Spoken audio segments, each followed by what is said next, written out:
I'm invisible.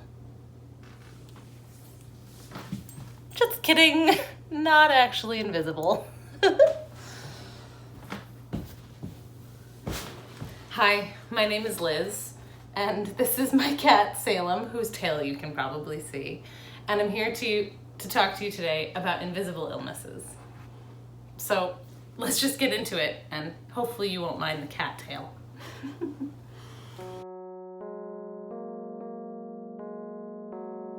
So what is an invisible illness? An invisible illness is actually kind of just what it sounds. It's an illness that has no outward identifier. You can't tell that someone's sick, even though that they are. And I think the most common illnesses that people might be able to think of that are invisible are mental health issues and mental illnesses. So anything from depression all the way through up until schizophrenia.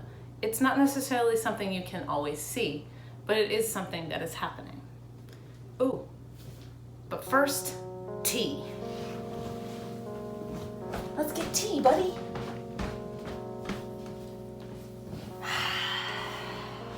Tea. Yes, I'm one of those people. I like tea. Never actually drank coffee, and I'm okay with that. People tell me that the addiction part of it, not so good. Hey buddy, can you just sit with me? So, invisible illnesses are really kind of near and dear to my heart because I have one, and you might have surmised that. But the reason I want to talk about them is because they're invisible, people don't talk about them, and they really ought to talk about them. But it's scary, and I want to tell you why. Why is it scary when you're coming forward that you have an invisible illness? Judgment, concern that people won't believe you, but you don't look sick, or I've been tired too. All of those things.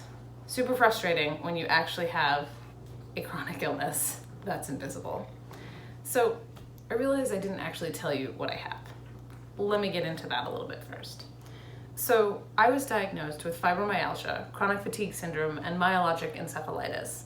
Basically, these are umbrella categories for a set of illnesses that the medical community doesn't yet quite understand. And I'm hopeful that in several decades, there will be more research and more understanding into how these illnesses manifest and why, and maybe potential treatments that don't just treat the symptoms, but actually treat the underlying causes of the disease. Can you tell I've said that before? Whew, out of the way. So, chronic illnesses run on a spectrum, and the chronic illnesses I suffer from run on a very large spectrum, from completely incapacitated to high functioning. In addition to the severity of the illness, there are also symptoms that range the gamut, from mental to neuromuscular to auditory or ocular or vision centered to just sensory in general to digestive to just, they run the gamut. Brain fog is one that a lot of people with these illnesses talk about, and it's very real and very frustrating, and widespread pain and just this unrelenting fatigue despite sleeping well or despite eating well. So these symptoms are immense, which is why these categories of illnesses, it's just an umbrella category, and everyone's experience is unique. I would consider myself on the high functioning end of the spectrum most of the time. But here's where that becomes a tricky thing. When you're high functioning and you can pass as normal, people start to expect that you are normal, when indeed you are not. And this has been very challenging for me, especially in recent months, which is one of the reasons why I've decided to come forward and talk about my story, because I think we need more conversations, more vulnerable and raw conversations about what it's like to live with a chronic invisible illness.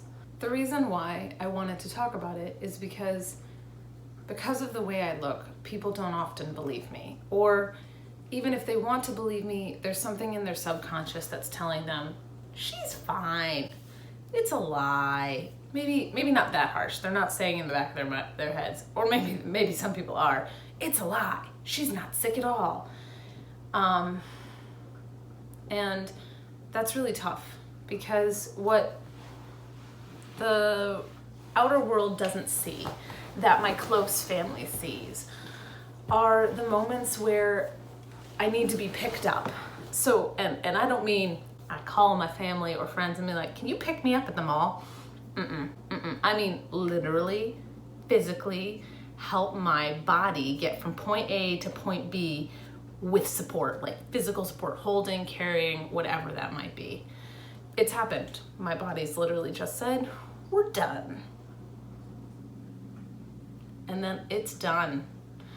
It's a hard feeling to describe, but it happens, and it's real, and it's super frustrating, because moments like those, when my invisible illness becomes more severe, are the ones that I've hidden from the world. And I've hidden them from the world because I don't want to seem incapable. I don't want to seem like I can't achieve or accomplish things, or that I can't contribute, because I know deep in my heart that despite having a chronic illness, I am still able to contribute, and I want to.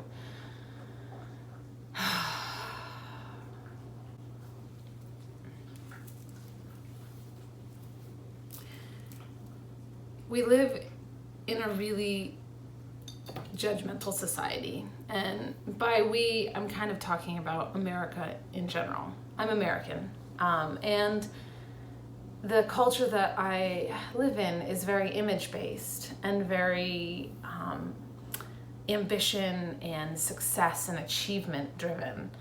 And when you're thrown into this scenario where you can't push yourself to the limits because it has severe physical consequences, because you have a chronic illness, it's really tough to live in a society that's like, pull yourself up by the bootstraps, hard work will get you somewhere. And I know a lot of us understand that that's kind of a fallacy, but we still want to believe it anyways. So I guess I'm here to tell you, believe people when they tell you they're sick, and ask them what you can do to help them be more vocal about it, or just to help them live and succeed in their everyday life. I didn't ask for this, and if there's anything that I can tell people, it's that I need understanding and patience, and I know I'm a walking conundrum. I look one way, but my reality is actually another. My outward appearance says one thing, but my body on the inside says another. And so invisible illnesses are more common than you think and very difficult to manage. So I hope this video taught you something, and that you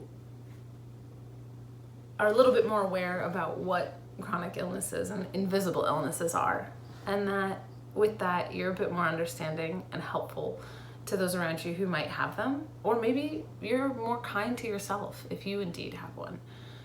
I feel really lucky that I'm high functioning enough to be able to make a video like this and post it to the interwebs. All I really want to do is put a voice and a name and a face to what it's like to live with an invisible illness, because for too long I've hidden in the shadows, and I've seen firsthand how dangerous that can be. Just because I can pass doesn't mean I should. And that's a challenging and fascinating process to go through. So I hope you learned something and that you found this helpful. If you're interested in more videos, please subscribe, of course. And if you're interested in some of my more artistic endeavorings, you can check out both my poetry and photography Instagram accounts. I will link them in the description box down below, and also they are somewhere appearing on this screen. Thank you again, and take care. and be well. And remember, it's about the journey.